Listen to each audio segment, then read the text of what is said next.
to tear down so much of the cultural safeguards that were truly in our country.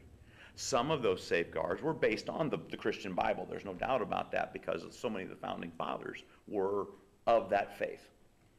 And in the 60s, some of those things began to erode. There was the free love movement. And the free love movement brought about an increase in pregnancy of those who were outside of marriage. Mm-hmm.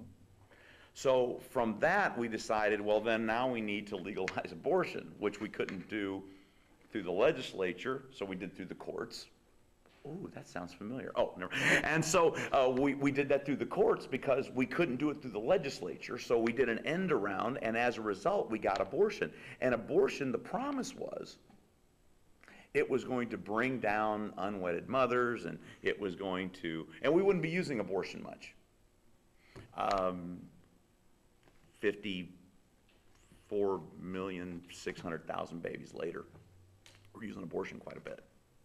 And so we eroded one thing, and it had a consequence over here. And so unintended consequence. Unintended. And so, because what we did was we got away from a tradition that I think there was a safety there. And when we tore down that, we gave the women this liberation. The consequence was unwanted pregnancies that led to unwanted babies, that led to terminating those babies. Like, once again, I promise not to go down this path very far, but it's that unintended consequence. And as a result now, 79% of babies born to women between the ages of 18 and 25 do not have a father that is living under the same roof. Right. So there is where we tore down one of our cultural safeguards, and that is not having sex outside of marriage.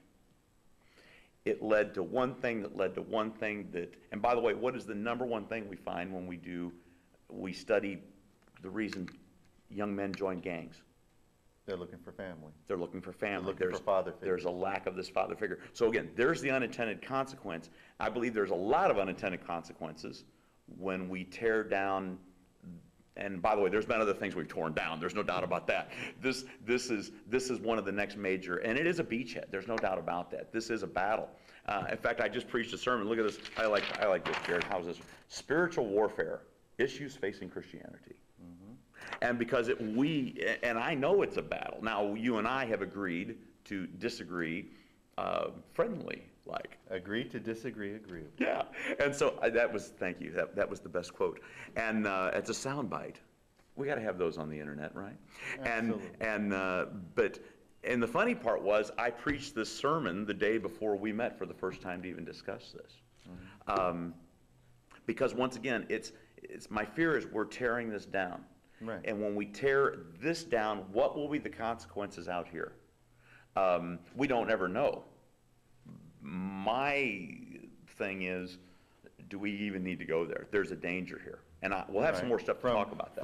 From your faith, from your perspective, there is a danger there. And I can see, the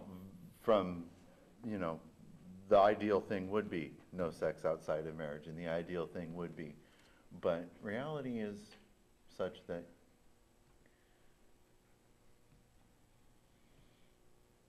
the real issue here is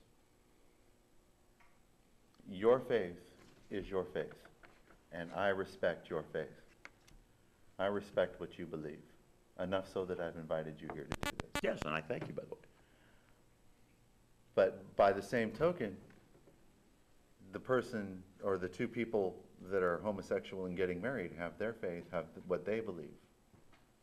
And where do we have the moral authority to say that these people cannot get married? These people cannot commit to each other.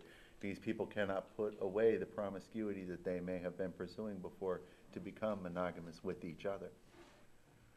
Which is another interesting issue because, unfortunately, studies have proven, I don't have any quotes from certain studies, so. And half of all marriages end in divorce, so we know Actually that. not. 69% of marriages will never end in divorce. The problem is the 31% that do end in divorce, on average, will be divorced 3 times. Yeah. So there is where the numbers get skewed. And But so we that's have to kind of look obvious. carefully at the numbers. Yeah. But we don't, because what we're gonna do is, we're gonna have another number skewing here. All right. One of the things that has been proven, once again in studies, is that, let's go back to heterosexuals real quick. That heterosexual men and women who have multiple sex partners, multiple girlfriend-boyfriend relationships, and have a tendency to turn those over, they are also the ones that have the highest percentage of getting divorced. Right.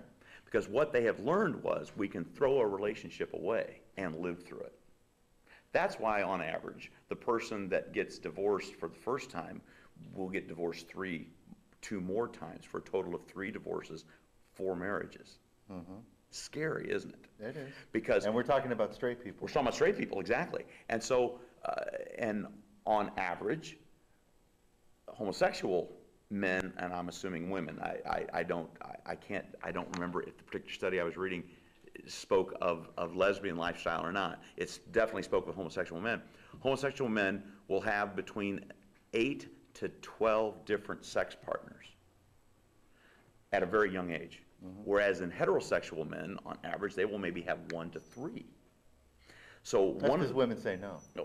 one of the problems we have here is, if this, on one hand, this plays out, the next unintentional thing down the road is that what we're guaranteeing is these people, we're going to allow them to do something. By the way, we can have civil unions, or I do want to come back to that. We're going to allow them to do this, and the unintended side of this is going to be a further deterioration of even what marriage means. Because, once again, from the heterosexual standpoint, those in most danger of getting a divorce are those who have had multiple partners before they made that commitment. And so, and we can't outlaw that. I wish we could outlaw stupidity, but Make we sure the can't. unmarriageables don't get married. And it's really part of what the problem comes into. And so, let's just talk about the legal system. It's already plugged up. And it's slightly off the subject, but again, it's not. Because what we're going to have is, we're going to have these people that say they want this, but they've been used to trading in people over time. And that is going to be, I believe, my opinion, it will be accelerated in that community. In that respect, we're opening up more difficulty, really, for people. And that may be that unintentional thing down here. Instead of having 69% of heterosexual couples that never get a divorce, what's going to happen down here? Will it be twice that? In other words, will there only be a 30% or 35% rate of non-divorce? And so, have we helped them at that point? And again, slightly off the subject, but that is that unintentional consequence that we'll know in 10 or 15 or 20 years, should Prop 8 fail in the state of California. That sounds like a job for education to me. Not education at the schools, but education at the personal one-on-one or church or whatever. The solution isn't always legislation. Oh, there's no doubt. But the problem is, what we're talking about doing here is changing the way things have been for